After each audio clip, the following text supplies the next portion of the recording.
Standing at 6 foot and having roughly the same shoulder width as a college linebacker, I have never been mistaken for dainty or helpless. Try as I may, I could never really pull off the demure damsel in distress persona either. It became clear from a young age that because I literally stood out amongst my peers, that I was going to stand out no matter what I did. I needed to own that. This is when I first came to the realization that I am a mountain. Now this comparison can go on, but I want to stick to two main qualities that I feel demonstrate this to the best possible way. First, like a mountain made up of hundreds of elements hidden just below the surface, I am full of unknown talents that I am constantly excavating and developing. I am always digging deep for that little nugget of gold. Secondly, mountains turn their disasters into integral parts of their beautiful scenery.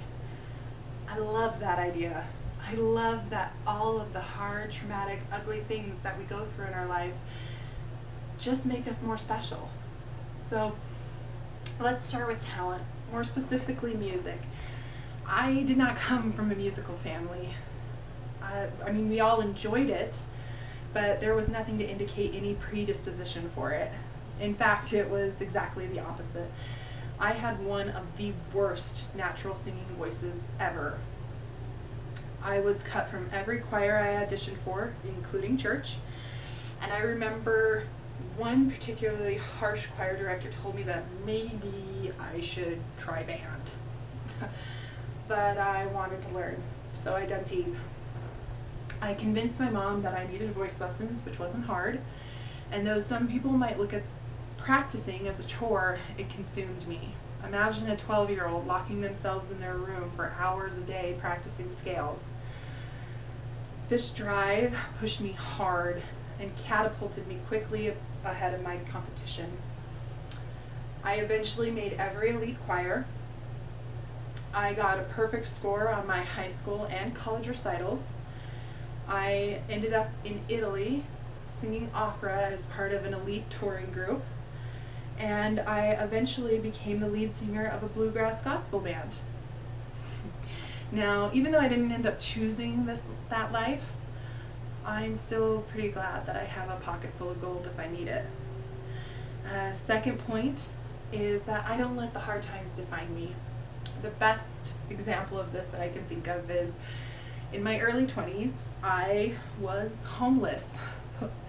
Through a series of young, frivolous decisions, I decided to rent a house in Salt Lake City with a couple of roommates who I thought were good people.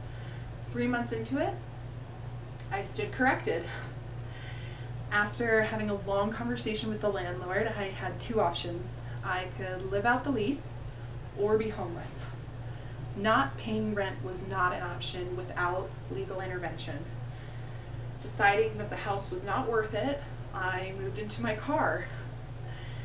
There, I bounced around completely broke, working 3 jobs, trying to convince myself that I was living the dream. I could have easily let this failure consume me. I could have moved home to lick my wounds. But as we know, mountains don't live in their parents' basement. I'm so glad now, looking back on it, that I fought through that agonizing time in my life. I can be so much more compassionate now to people's circumstances, and I'm so much more appreciative of the things I've earned. To bring it all together, mountains are not untouchable or immovable. Winds hit them hard, but that only makes delicate arches and extraordinary fins. Frozen water moves in glacial form, literally scarring the mountainside. But a mountain finds a way to make that beautiful too. Take Half Dome in Yosemite, California, for example. Its peak cracked in half and fell away, exposing a sheer rock face. That trauma has made it one of a kind, and tens of thousands of people flock to the park each year just to take its picture. So I'm going to continue being a mountain.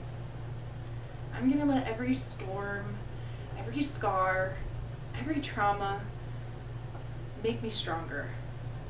And I'm going to keep believing that I have veins of gold running deep through me. And my hope is that you will too. Thank you.